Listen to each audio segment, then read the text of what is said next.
Welcome back to the Deep Dive. Today, we're peeling back the layers on a story that, on the surface, seems like a pretty standard celebrity announcement. Right. Rapper Pusha T. Terrence Thornton and his wife, the artist Virginia Williams, are having another baby. But the sources we have, Mm. they show it's so much more than that. It's a beautifully crafted story about history, art, and family. That's the mission for this deep dive, really. For you, the listener, we want to show how they're framing this incredibly personal moment. They didn't just, drop a photo. No, they synchronized it with her new gallery exhibition. Exactly. So what could have been just a headline becomes this piece of intentional art. It gives you this incredible insight into their whole foundation. Okay, so let's get the core facts down first. They're expecting their second baby. Another boy. Another way, right. And he's due in spring 2026. Yep. And they already have a son, Nigel Bricks Thornton, who's 5 years old. And the timing here is just key, isn't it? The announcement was Friday, November 14th. The same day her art exhibition opened. So the family milestone and the professional one are completely fundamentally intertwined. So let's start with that announcement, Virginia Williams' announcement, specifically. She posted on Instagram, and the caption was just perfect. What does it say? Second masterpiece on the way. So God is good. I mean, right there, she's framing the pregnancy as part of her creative work. And the photo itself, the setting, tells the whole story. Yeah, describe the visual for us. Well, she's in this very, very chic black and white maternity look. It's an asymmetrical top, flared pants, but it's where she's standing that matters. She's in the gallery. In the gallery, with her son Nigel hugging her right in front of her art. The whole thing is like a portrait of family continuity against her professional life. And the title of that exhibition, the work hanging right behind them, that's the real anchor here. Hancock Avenue. Yeah. That's the detail that unlocks everything. It really does, because it's not some abstract title. It's documentation. It's the actual street she grew up on in Norfolk, Virginia. So she's immediately telling you this entire body of work is about memory, specific lived-in memories. And when you get to the artist's statement that goes with the exhibit, well, that's where the real depth of this deep dive is. It's like the architectural blueprint for her memory. We should probably mention the medium here, too, because it's important. It's hand-painted ceramic work. Yes, that is so crucial. Ceramics are tangible. They're permanent. You associate them with domestic things, right? Vases, plates, daily rituals. So she's taking these fleeting childhood memories and making them solid. Making them permanent, giving them weight, which just perfectly matches the theme of tradition passing through generations. And those memories are so specific. She describes her childhood home on Hancock Avenue as full of noise, laughter, lots of jazz, routine, and love. But then she drops this one detail that just defines everything. A family of 5 in just one bathroom. That one detail. It's so powerful, isn't it? It is, because it immediately creates this forced intimacy. All those self-care rituals had to spill out into other rooms. And that's her point. She writes that everyone's beauty rituals were on display, but it also created this division of space that itself became a tradition. She gives these amazing examples, like watching her dad, who was it? Watching him religiously brush his hair after applying Murray's pomade. Murray's pomade. That's not just a product, that's a cultural artifact. It is, but because her dad had the bathroom, the women's routine had to move. It shifted to the kitchen. The kitchen became the new salon, and she remembers her mom in her holding court there. With a hot comb on the stove and Lester's pink lotion close by. Again, the specificity. It's incredible.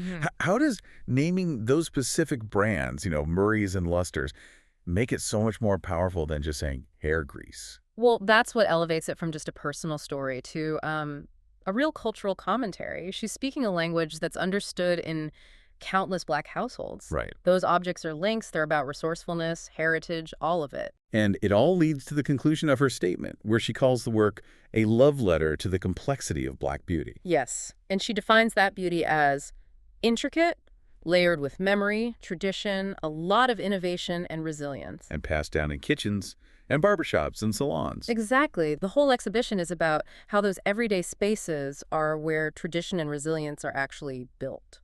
Okay, so let's shift gears a bit. Yeah. From Virginia's very meditative, ceramic art to Terrence Thornton's announcement, Pusha T. A very different tone, completely. He shared photos from the same exhibit, confirmed it's a boy, and the caption was just, all things considered. And what's so fascinating is how we go from this quiet, reflective art to the much more public, humorous voice of a rapper. But it's anchored by the exact same family photos. It's a great look at how a couple can send one unified message through their two very different public personas. His focus is immediately on his son, Nigel. Totally. He's setting up the new family dynamic right away. He starts by saying to Nigel, "You asked, and he shall receive." So implying Nigel was asking for a brother. But then he pivots right away to give his wife credit. He does. He confirms that Virginia prayed day and night, struggled with disappointments. He makes sure everyone knows where the real work was done. Which then sets up the new rules for Nigel as a big brother. There are new standards and new expectations. He has to learn to share them toys, teach your gifts, and love on the new best friend that mommy gave you. It's basically a little instruction manual for being a big brother, delivered with a bit of a smirk. And then he grounds it in his own family history, which brings it all back home. Right, he says, just look at your daddy and Uncle Mookie. What's better than that? Talking about his own brother, Gene.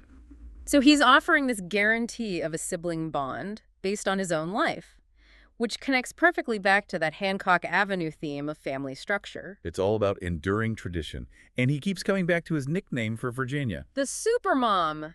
His that baby guinea. And for you listening, just for context, they have deep roots there.